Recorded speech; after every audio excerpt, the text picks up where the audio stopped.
धामी सरकार ने पेश किया करीब 89,000 करोड़ से ज्यादा का बजट। समग्र विकास पर आधारित बजट लेकर आई सरकार। अंत्योदय कार्ड धारकों को साल में 3 सिलेंडर के लिए 54 करोड़ के बजट का प्रावधान।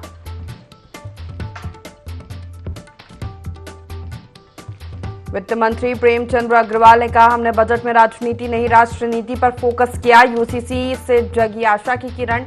यूसीसी सामाजिक कुरीतियों के खात्मे की गारंटी।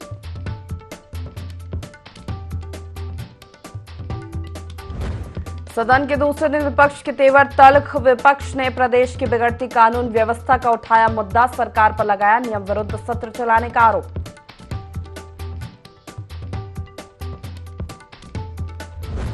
बीजेपी की चुनाव प्रबंधन समिति की बैठक आज। आगामी लोकसभा चुनाव की तैयारी को लेकर किया जाएगा मंथन। बैठक में सीएम धामी, प्रदेश प्रभारी दुष्यंत गौतम रहेंगे मौजूद।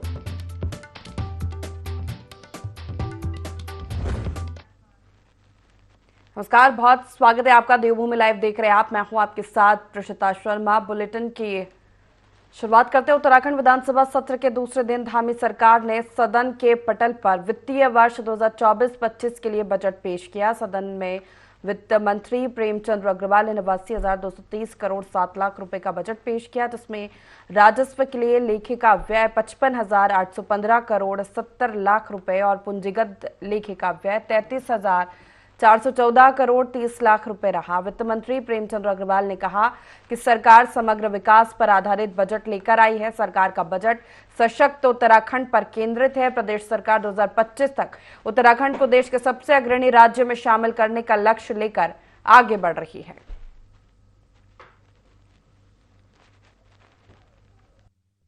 राज्य आंदोलनकारियों के कल्याण पेंशन की सुविधा हेतु कॉर्पस फंड की स्थापना अंतर्गत वित्तीय वर्ष 2024 में 48 करोड़ का प्रावधान किया जा रहा है। खाद्य सुरक्षा योजना के अंतर्गत प्राथमिक तथा अंत्योदय राशन कार्ड धारक को सस्ती दरों पर नमक उपलब्ध कराने हेतु 2024-25 में लगभग 34 करोड़ 36 लाख रुपए की धनराशि का प्रावधान किया जा रहा है। राज्य खाद्यान्न योजना हेतु वित्त वर्ष 2024 में 20 करोड़ रुपए की धनराशि का प्रावधान किया जा रहा है।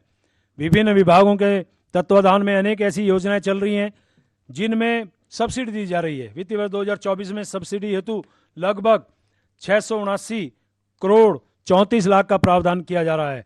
अध्यक्ष जी, 22 जनवरी 2024 को अयोध्या में भगवान श्री राम की प्राण प्रतिष्ठा के उपरांत आदरणीय प्रधानमंत्री जी ने 1 करोड़ घरों पर रूफ टॉप सोलर पैनल लगाने का उद्घोष किया था, जिससे गरीब एवं मध्य वर्गीय परिवारों को बिजली के भारी भरकम बिल से राहत मिल सके। निसंदेह पात्रता अनुसार हमारे प्रदेश के अनेक व्यक्तियों को इस योजना से लाभान्वित होने का अवसर भी उपलब्ध होंगे। माननीय अध्यक्ष जी, गरीब कल्याण की इस कड़ी में अवगत कराना है कि सर्वस्पर्शी दृष्टिकोण से कार्य करते हुए केंद्र सरकार ने पूरे देश के लिए अनेक महत्वपूर्ण योजनाओं का क्रियान्वयन किया है। इन योजनाओं से प्रदेश में एक बड़ी मात्रा में जनता लाभान्वित हो रही है।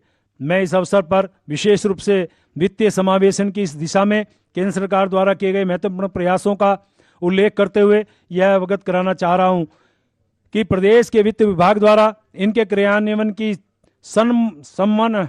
सम्यक मॉनिटरिंग की जा रही है। राज्य में इस वित्त वर्ष में दिसंबर 2023 तक प्रधानमंत्री जीवन ज्योति बीमा योजना से 10,03,707, प्रधानमंत्री सुरक्षा बीमा योजना से 34,28,783 व्यक्तियों को आच्छादित किया गया है। अटल पेंशन योजना से 7,01,775 व्यक्तियों को आच्छादित किया गया है, जिनमें 60 वर्ष की आयु प्राप्त करने पर पेंशन देने का प्रावधान है। राज्य में दिसंबर 2023 तक 10,02,054 व्यक्तियों को 57,811 करोड़ का ऋण बैंकों द्वारा वितरित किया गया। राज्य का ऋण जमा अनुपात गत वर्ष 53.89% से बढ़कर 54.18% हो गया है। वित्त वर्ष 2023-24 में मुद्रा योजना के अंतर्गत 3,55,279 व्यक्तियों को 3,731 करोड़ का बैंक ऋण वितरित कर स्वरोजगार प्रदान किया गया। दिसंबर 2023 तक पीएम स्वनिधि अंतर्गत 32,814 व्यक्तियों को 45 करोड़ 86 लाख रुपए का बैंक ऋण तथा मुख्यमंत्री स्वरोजगार योजना के अंतर्गत 7,126 व्यक्तियों को रुपए 300 करोड़ 89 लाख का बैंक ऋण वितरित कर स्वरोजगार प्रदान किया गया। अब मैं ज्ञान के महत्वपूर्ण स्तंभ युवा शक्ति की ओर आपका ध्यान आकर्षित कर रहा हूं। युवा हमारा अभिमान और गौरव है। हमने गत वर्ष के बजट भाषण में युवा शक्ति के विकास और क्षमता संवर्धन के लिए किए जा रहे महत्वपूर्ण प्रयासों को इंगित किया था। इसी क्रम में सम्मानित सदन को अवगत कराना चाहता हूं कि युवा शक्ति हमारी प्राथमिकता का केंद्र बिंदु है। हमारी कार्यनीति है कि हम युवाओं को, युवा शक्ति को पढ़ने, खेलने, क्षमतावर्धन करने, रोजगार प्राप्त करने और रोजगार प्रदाता बनने के अवसर उपलब्ध कराने के लिए एक बेहतर इकोसिस्टम प्रदान कर। पूर्व नेता प्रतिपक्ष और चक्राता विधायक प्रीतम सिंह ने सदन में नियम 310 में कानून व्यवस्था का मुद्दा उठाया। उन्होंने सदन की कार्यवाही रोककर चर्चा कराए जाने की मांग की। हालांकि नियम 58 के तहत इस पर चर्चा हुई। वहीं पत्रकारों से बातचीत में प्रीतम सिंह ने सरकार पर मनमाने तरीके से सदन को चलाने का आरोप लगाया। उन्होंने कहा कि सरकार विपक्ष के सवालों से बचने के लिए सदन को जल्दबाजी में चला रही है।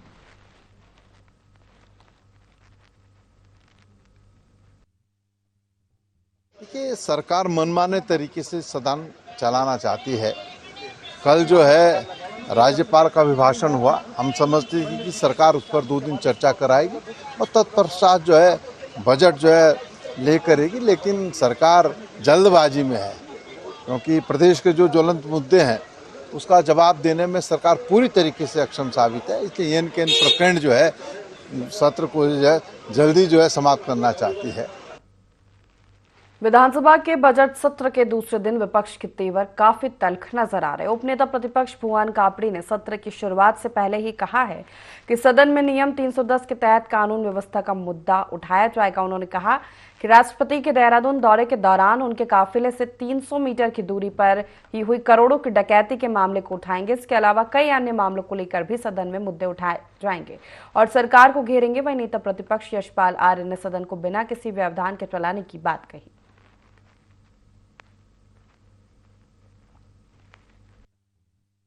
में हम लोग उसको ला रहे हैं जो प्रदेश का बदहाल हाल है, उसके लिए कि महामहिम राष्ट्रपति देहरादून में होते हैं और उनके काफिले से 300 मीटर दूर डकैती हो जाती है।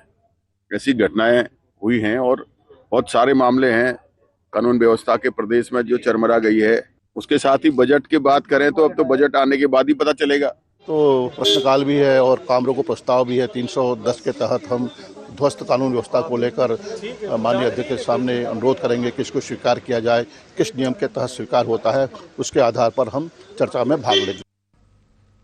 लोहाघाट भाजपा नगर मंडल इकाई ने एनेक्सी भवन लोहाघाट में लाभार्थी संपर्क सम्मेलन का आयोजन किया। इस अवसर पर मंडल अध्यक्ष सचिन जोशी ने बताया कि बूथ स्तर तक जो राज्य एवं केंद्र सरकार की योजनाओं के लाभार्थी है उन तक प्रत्येक कार्यकर्ता संपर्क कर राज्य और केंद्र सरकार की योजनाओं के अनुभव और लाभ की जानकारी के लिए लाभार्थियों से संपर्क करेंगे। वहीं भाजपा प्रदेश कार्यकारिणी सदस्य सतीश पांडे ने कई योजनाओं के बारे में जानकारी दी। सुबह स्तर पर जो लोहाघाट नगर मंडल की लाभार्थी जो सम्मेलन हुआ है, आज निश्चित रूप से जो बूथ स्तर तक हमारे जो राज्य सरकार और केंद्र सरकार के द्वारा लाभार्थियों जो लाभ दिया गया है सरकार की विभिन्न योजनाओं का, उन योजनाओं की जानकारी और किस तरह का उन योजनाओं का अनुभव रहा है लाभार्थियों का, उसके बारे में गांव-गांव तक यह लाभार्थियों तक हमारे कार्यकर्ताओं को पहुंचना है। इसी निमित्त आज लोहाघाट नगर मंडल के अंतर्गत आज एनेक्सी भवन लोहाघाट में हमारे बूथ स्तर से लेकर मंडल के पदाधिकारियों की आज इस सम्मेलन में कार्यशाला का आयोजन किया गया है और समस्त कार्यकर्ताओं का आह्वान किया गया है कि प्रत्येक बूथ स्तर पर जाकर लाभार्थियों से संपर्क कर लाभार्थियों के अनुभव को साझा करें। थराली तहसील के उप जिलाधिकारी अबरार अहमद ने विभिन्न विभागों के विभागाध्यक्षों की बैठक ली, जिसमें उप जिलाधिकारी ने अधिकारियों और कर्मचारियों को लोकसभा चुनाव की तैयारी पूरी करने के साथ ही चुनाव में आम आदमी की सहभागिता अधिक से अधिक हो इसके लिए जागरूकता अभियान चलाने के निर्देश दिए। साथ ही पिछली आपदा में प्रभावित क्षेत्रों सड़कों को दुरुस्त करने के निर्देश दिए। उप जिलाधिकारी थराली ने मानसून से पहले थराली सूना मोटर मार्ग और डुंगरी रतगांव मोटर मार्ग पर ग्रामीणों की आवाजाही के लिए वैली ब्रिज लगाने के निर्देश लोक निर्माण विभाग को दिए।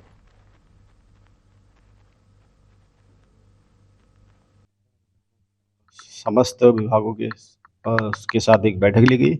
इसमें जो है आपदा पूर्व तैयारियों, जो हमारे जो मानसून सत्र होता है उससे पहले की तैयारी के बारे में उनसे वार्ता की गई और साथ ही साथ जो आने वाले लोकसभा चुनाव हैं उनकी तैयारी के बारे में समीक्षा बैठक की गई। मतदान प्रतिशत बढ़ाने के लिए हम लोग काफ़ी तैयारी कर रहे हैं। स्वीप के द्वारा भी हम लोगों को प्रोत्साहित कर रहे हैं कि मतदान करें और इसके साथ साथ हम जो है वीडियो लेवल पर भी कुछ जिम्मेदारी सौंपने जा रहे हैं ताकि हमारा मतदान प्रतिशत बढ़े।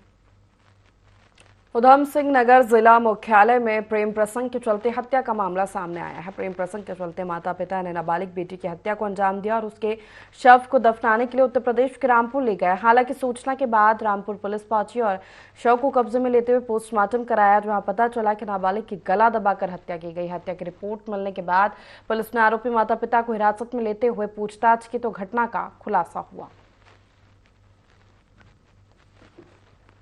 23-24 की रात की घटना है, जिसमें ये हमें सूचना प्राप्त हुई थी 24 को कि माता पिता द्वारा अपनी नाबालिग बेटी की हत्या कर दी गई है। सूचना मिलने पर हमने तत्काल कार्रवाई की और हमें पता चला था कि ये बेटी के शव को दफनाने के लिए अजीम नगर थाना रामपुर क्षेत्र में लेके गए हैं। तो हमारी टीम ने वहाँ तुरंत पहुँच के मौके में शव को अपनी कस्टडी में लिया और उसका पूरा रुद्रपुर आके पंचायतनामा पोस्टमार्टम की कार्रवाई हुई थी, जिसमें निकल कर आया कि जो लड़की थी उसकी गला घोंटकर हत्या की गई है। उसके बाद हमने इस पे एफआईआर दर्ज की और तुरंत जो माता पिता थे उनकी दोनों की गिरफ्तारी की गई। टिहरी लोकसभा प्रभारी मंत्री प्रसाद नैथानी के मसूरी पहुंचने पर कांग्रेस कार्यकर्ताओं ने फूल मालाओं से उनका स्वागत किया। इसके बाद मंत्री प्रसाद नैथानी ने शहीद स्थल पर जाकर उत्तराखंड के शहीदों को श्रद्धांजलि दी। कांग्रेस भवन में आयोजित कार्यकर्ताओं और पदाधिकारियों की बैठक में उन्होंने लोकसभा चुनाव को लेकर विचार विमर्श किया। उन्होंने कार्यकर्ताओं से कांग्रेस प्रत्याशी को विजयी बनाने पर हर बूथ तक कांग्रेस कार्यकर्ताओं को पहुंचाने का आह्वान किया। मंत्री प्रसाद नैथानी ने कहा कि कांग्रेस पार्टी चुनाव के लिए पूरी तरह से तैयार है और बहुत जल्द प्रत्याशियों की सूची भी जारी कर दी जाएगी। नजदीक है, जिसको लेकर कांग्रेस भी अब पूरी ताकत के साथ जनता से जुड़कर और कार्यकर्ताओं से जुड़कर अपना संदेश जन जन तक पहुंचाने का काम करेगी। इसी उपलक्ष्य में लोकसभा प्रभारी जो हमारे हैं मंत्री प्रसाद नैथानी जी, उनके द्वारा मसूरी विधानसभा का आज कार्यकर्ता सम्मेलन किया जा रहा है, जिसमें हमारे मसूरी विधानसभा में 5 ब्लॉक अध्यक्ष हैं, जिसमें मैं भी सम्मिलित हूँ। उनके द्वारा उनके कार्यकर्ताओं को यहाँ पर आज बूथ अध्यक्ष और बूथ तक पहुँचना और बूथ लेवल पे हमें कैसे काम करना है उस सब चीज़ें के बारे में दिशा निर्देश दिया जाएगा और इन्हीं सब को लेकर आज कार्यकर्ता सम्मेलन यहाँ पर किया जा रहा है।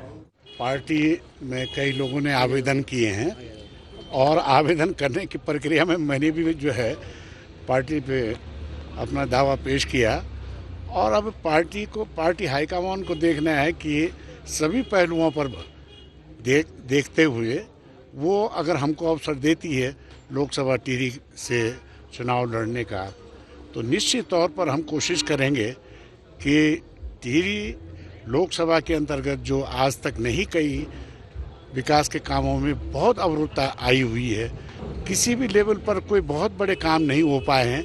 सिर्फ कांग्रेस के ज़माने में जो काम हुए थे वही आज दिखाई दे रहे हैं, वरना नया कोई काम हमको नहीं दिखाई दिया।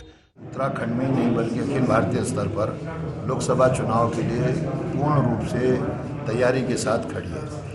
हम बैठक इस वजह से ले रहे हैं कि पार्लियामेंट के चुनाव में जो हमारे पार्लियामेंट टिहरी में जो 2500 के करीब पोलिंग बूथ हैं, उन पोलिंग बूथों को मजबूती के साथ सब लोग उन्होंने उसका गठन कर दिया है पोलिंग बूथ कमेटियों का, और जो हमारे जितने भी वरिष्ठ साथी हैं वो सब लोग जो हैं एकजुट होकर के पार्लियामेंट के चुनाव को कैंपेन करने के लिए तैयार हैं। ट्रेनिंग कमेटी की बैठक भी हो चुकी है और निकट भविष्य में जल्दी जो है वो हमारे बीच में कांग्रेस का प्रत्याशी। थराली में सीआईटीयू के बैनर तले आंगनबाड़ी कार्यकर्ता सेविका कर्मचारी यूनियन ने अपनी 8 सूत्रीय मांगों को विशाल जुलूस निकाला। साथ ही तहसील मुख्यालय पहुंचकर सरकार के खिलाफ नारेबाजी की। दरअसल आंगनबाड़ी कार्यकर्ता राज्य कर्मचारी घोषित करने, मानदेय बढ़ाने, वेतनभोगी घोषित करने जैसी मांगे कर रही हैं। इसी कड़ी में कार्यकर्ताओं ने 8 सूत्रीय मांगों को लेकर मुख्यमंत्री के नाम ज्ञापन सौंपा।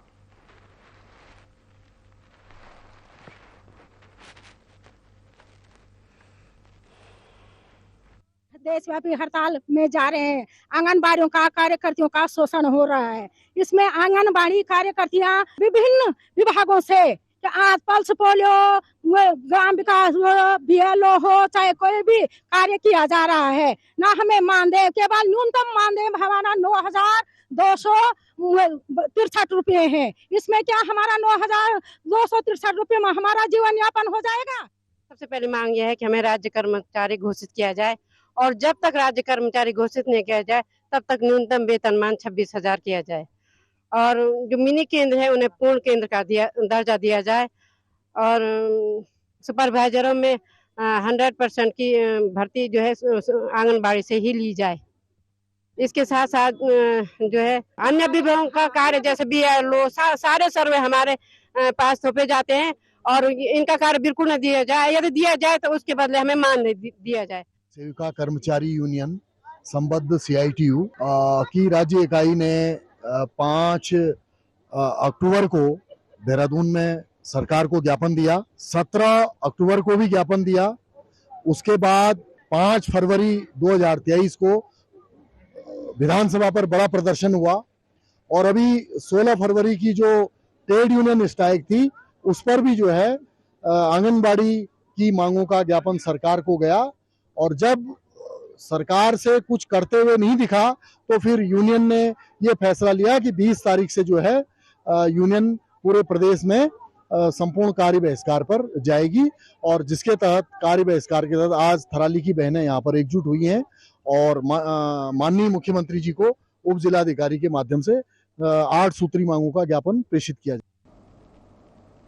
लोकसभा चुनाव से पहले कांग्रेस को बड़ा झटका लगा है। ओबीसी आयोग के पूर्व अध्यक्ष अशोक वर्मा ने जहां कांग्रेस छोड़ भाजपा का दामन थामा है, वहीं भाजपा मुख्यालय में भाजपा प्रदेश अध्यक्ष महेंद्र भट्ट की अध्यक्षता में कांग्रेस समेत अन्य दलों के कार्यकर्ताओं ने बीजेपी की सदस्यता ली। नगर निगम कांग्रेस के पूर्व नेता प्रतिपक्ष अशोक वर्मा, यूथ कांग्रेस के प्रदेश मीडिया प्रभारी शिवा वर्मा समेत अन्य विपक्ष के दलों के लोगों ने भाजपा की सदस्यता ली। बता दें कि लोकसभा चुनाव से पहले कांग्रेस के करीब 6,000 से ज्यादा लोग भाजपा में शामिल हुए।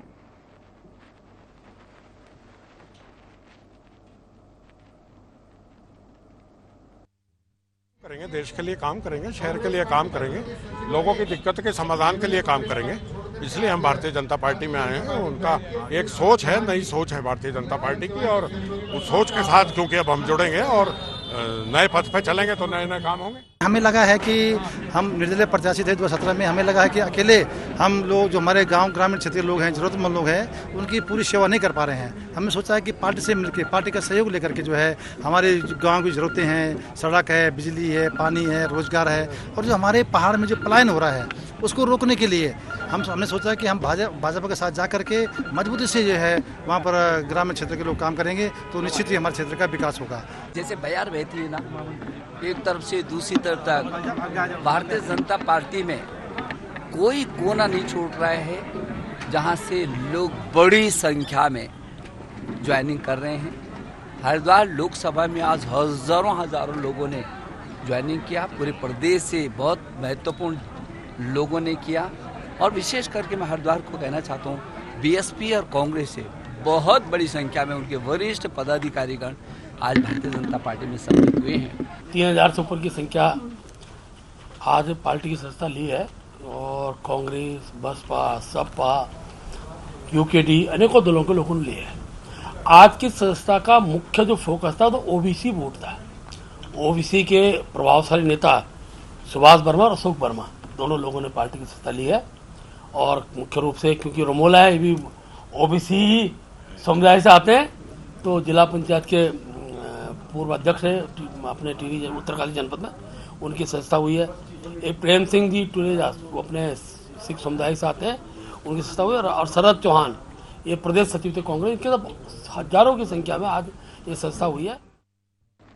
विधानसभा के बजट सत्र की शुरुआत हो गई है और बजट सत्र में विपक्ष ने अपनी सकारात्मक भूमिका निभाने की बात कही है। कार्य मंत्रणा समिति में विपक्ष को नहीं बुलाए जाने पर नेता प्रतिपक्ष ने सरकार पर सवाल उठाया। उन्होंने कहा कि सरकार संख्या बल का हवाला देकर नियमों और परंपराओं की अनदेखी कर रही है। यशपाल आर्य ने कहा कि ऐसा पहली बार है जब संख्या बल के आधार पर सरकार ने कार्य मंत्रणा समिति में बिना विपक्ष के ही एजेंडा को तय किया है। नेता प्रतिपक्ष यशपाल आर्य ने कहा कि सदन नियम और परंपराओं के तहत ही चलता है और हम सकारात्मक विपक्ष की भूमिका निभाएंगे।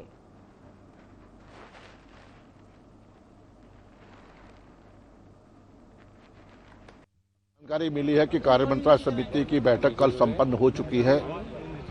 इस संदर्भ में हमसे कोई वार्ता नहीं हुई, बातचीत नहीं हुई है और पहले भी जो इस्तीफा त्यागपत्र दिया गया मेरे द्वारा माननीय सदस्य प्रीतम सिंह जी द्वारा, उसका आधार क्या था यह भी समझने की जरूरत है। उन्होंने कहा था कि संख्या बल आधार है।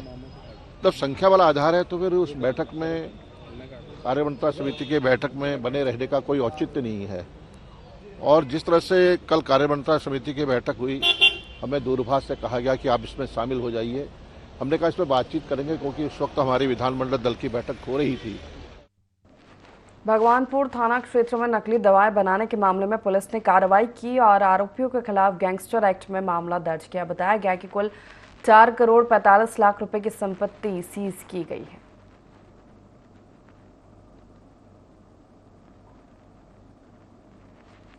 थाने में दर्ज एनडीपीएस एक्ट के तहत और जो इसमें गैंगस्टर एक्ट के तहत एक कार्रवाई की गई थी, जिसमें जो मुख्य अभियुक्त थे विकास, विशाल और पंकज, इनके विरुद्ध जो प्रॉपर्टी सीजर की कार्रवाई की गई। करीब 4.5 करोड़ के आसपास की प्रॉपर्टी कल इनकी सीज की गई है और इसी तरीके के जो कारोबार में जो भी लोग संलिप्त हैं उनके विरुद्ध हम सख्त एक्शन ले रहे हैं और आगे और भी लोगों के खिलाफ जो इस तरीके से जिन्होंने अपनी संपत्ति अर्जित की है उसकी हम लोग प्रॉपर्टी सीजर की कार्रवाई की है। इसी के साथ देवभूमि लाइव में फिलहाल इतना ही। लगातार खबरों के लिए देखते रहिए IND24। नमस्कार।